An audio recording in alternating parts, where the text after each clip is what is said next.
Okay.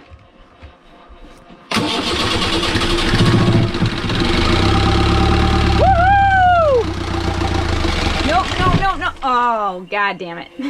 I don't know if we've just gotten really lucky the first 3,000 miles of this trip in terms of breaking important things while we're underway, or if we've just gotten really unlucky these past 400 miles, but we're not there yet, and we'll see what else we can break.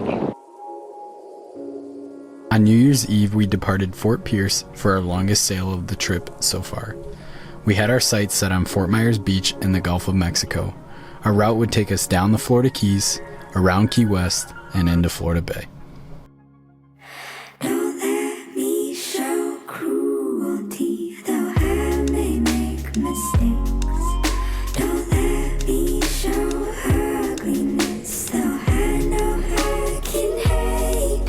And don't let me show evil, though it might be all I take.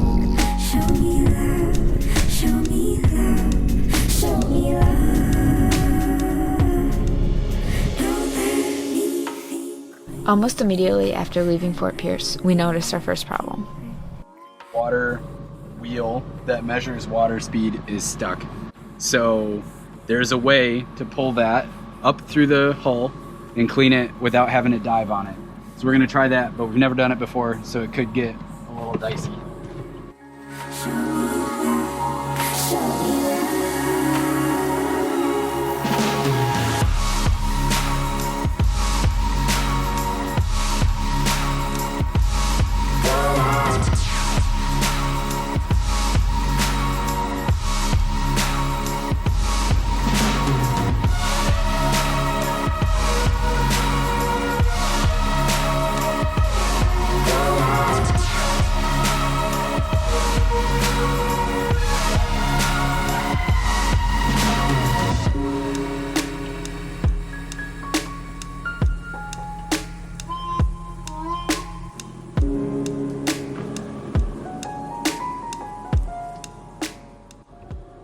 Woohoo! Back in business!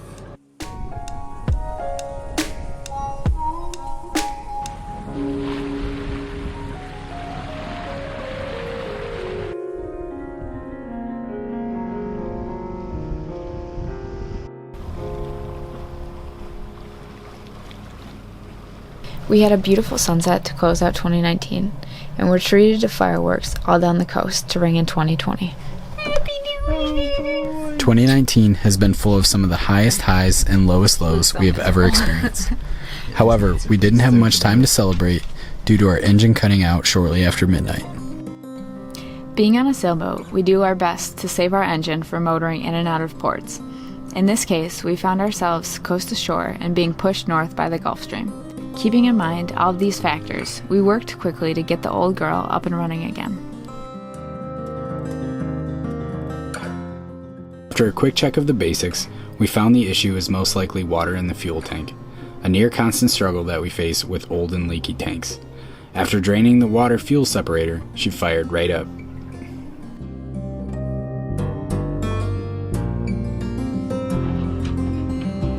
Okay.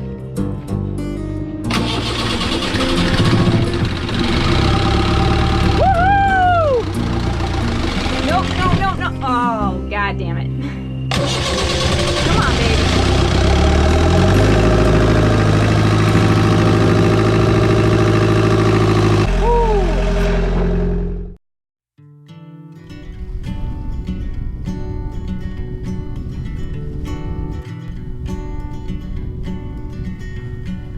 When I have a dream, I try to figure out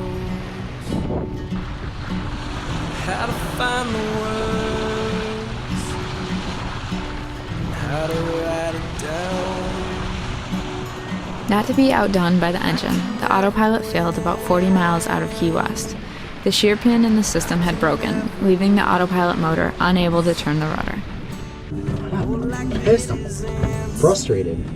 Not only does my hand not fit under this thing, but like I have to balance this washer in my fingers like this, so the whole boat's rocking.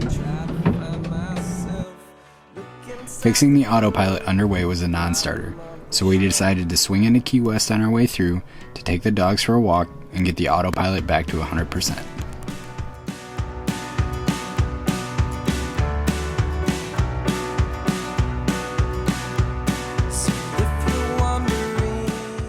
In a mad dash, we were able to get things back together so that we could weigh anchor as the sun was setting.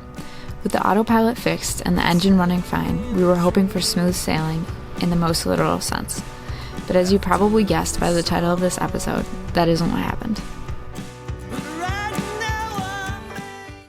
Shortly after we cleared the channel leaving Key West, in the dark, we ran over, hit some sort of fishing pot, which fouled our prop. It is dark as hell out here because we are off Key West in Florida Bay. Kate came up with using our dinghy anchor as a hook to grab the line, and then we pulled that up with a winch. Can you reach that, or do I need to pull it up for that? Pull it up a little bit for you. Okay, give me a second. Grab the winch hand. And then we cut it, so we were able to sort of free ourselves from the pot. Oh, there it is. Holy shit. Yeah, that was slowing us down. Which eliminated a lot of risks from getting it snagged on something and really screwing ourselves over. But we still have this fouled prop, which is gonna make getting into our next port a little dicey. Yeah, could be worse. Could be a lot worse. It's really not that bad. It's gonna be tricky. Once the sun came up, we were able to see the propeller, so we attempted to dive on it. The waves being what they were, we didn't feel comfortable with either one of us going under the boat. We felt a bit demoralized as we sailed around the Gulf trying to find a calm anchorage that we could free our propeller. Due to the direction of the wind and swells, there weren't any that we felt comfortable sailing into without our engine as a backup. So we steeled ourselves for sailing up and into Fort Myer Beach with a fouled prop. While fouled props are a common occurrence for cruisers, it was a new experience for us, and it forced us to keep our anxieties and emotions in check. In my head. Oh man, I should get some rest. So I slept by the ocean, sleeping in the sun. Woo!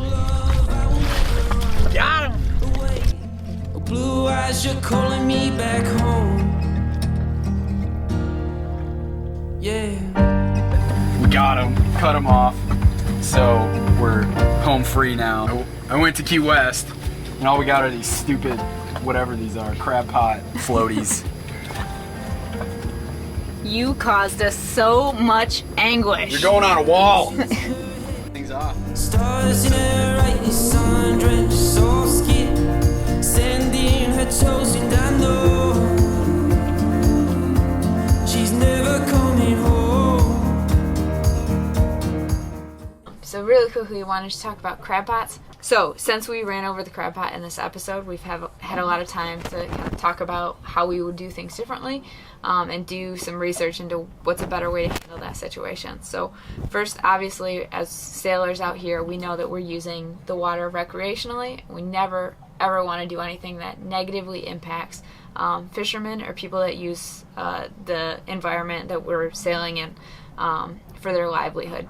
So if you do hit a crab pot, the best thing that you can possibly do is immediately stop your boat, put it in neutral, drop your anchor if you can, and untangle your propeller and either tie the floats and the crab pot back together if you've cut them, and then make sure that they're in as close to the same position as they were when you hit them, so that the fishermen, when they come back, can find the crab pots and they don't become abandoned. In our situation, obviously, it was at night. We were fouled. It took us a long time to realize exactly what was happening, so we didn't know the position of the crab pot originally. So in that situation, in retrospect, what we'll do going forward, and what we wish we would have done, is when we cut the crab pot line off the propeller, that we would haul up the crab pot and bring it to shore and dispose of it properly. The reason for doing that is when crab pots get abandoned or they lose their floats, what happens is the crabs or lobsters that crawl inside eat the bait, and when the bait is gone, they actually starve to death, and then their carcasses basically become bait for a whole new set of crabs and lobsters. So those guys crawl in, and you can kill literally thousands and thousands of crabs or lobsters just with one abandoned pot. So you never want to do anything that contributes to a ghost pot. And in fact, if you ever see those when you're out swimming, snorkeling, whatever, and you can get them out of the water, there's all sorts of research that talks about why that's a good idea to do. So that's our little PSA on crab pots.